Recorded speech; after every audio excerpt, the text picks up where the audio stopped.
नमस्कार मित्रों, मैं आरती कंडवाल।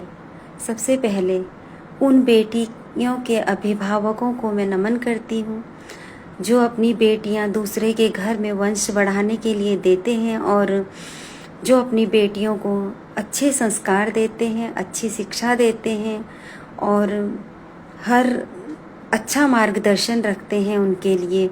और वो बेटियाँ ससुराल जाकर निभा लेती हैं, हर चीज़ समझ लेती हैं और उसी तरह से उस घर को अपना घर समझती हैं। तो मैं सबसे पहले आप लोगों को नमन करती हूँ। और एक गीत ये है, मेरे दिल के बहुत करीब है, मैं इसे बहुत सुनती हूँ और रोना भी आ जाता है कि बेटी के माता पिता किस तरह से अपनी बेटी को पाल पोस कर इस तरह से किसी दूसरे घर में वंश बढ़ाने के लिए दान कर देते हैं उनका। और उनको बहुत ही, मैं कहती हूँ कि पता नहीं कितना बड़ा उनका दिल है, कितना बड़ा कलेजा है और कितनी अच्छी उनकी सीख होती है कि बेटियाँ सब सह जाती हैं। तो ये गीत मुझे नहीं पता ये किसने लिखा है, पर मैं इसे सुनती हूँ तो बहुत खूबसूरत लगता है और आंखें नम हो जाती हैं हर बार ये सुनकर। इसी की कुछ पंक्तियाँ मैं आपके सामने प्रस्तुत करना चाहती हूँ और सुनिएगा।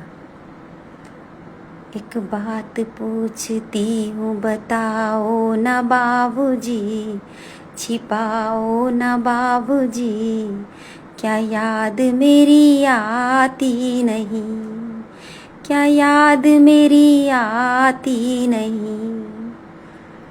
देखिए, और इसके आगे की कुछ पंक्तियाँ और हैं, वो मुझे बहुत पसंद हैं, सुनिए।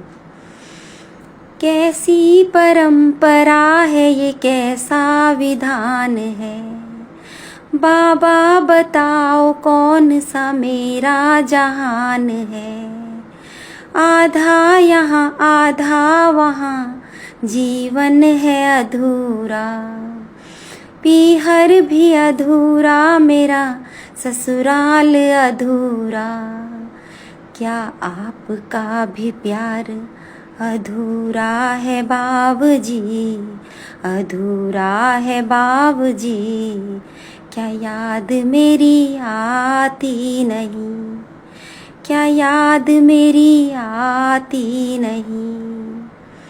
जिसने भी ये गीत लिखा है मैं उसको नमन करती हूँ। इतना खूबसूरत लिखा है, इतना खूबसूरत गाया है और बहुत ही खूबसूरत। और देखिए, बेटी के सवाल जो पिता से बेटी ने किए हैं, ये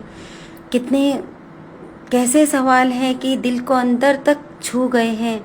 और ये एक पिता जो बेटी का दान कर देते हैं, जो बेटी की शादी कर देते हैं, अगर वो ये गीत सुनते होंगे तो उनके दिल पर कैसा लगता होगा। शायद बहुत ज़्यादा रोते होंगे वो लोग, क्योंकि जिगर का टुकड़ा है उनका वो।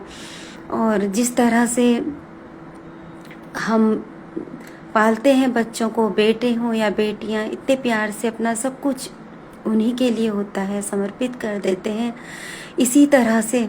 लेकिन अपना बच्चा किसी को इस तरह से दे देना, लेकिन ये है कि बस मैं यही कामना करूँगी कि सभी बेटियां सुखी रहें और हमेशा सुखी रहें, उनकी आँखों में कभी भी आंसू ना आए, यही कामना करती हूँ मैं हर बेटी के लिए जो बेटी बनकर, जो बहू बनकर दूसरे घर में गई हैं।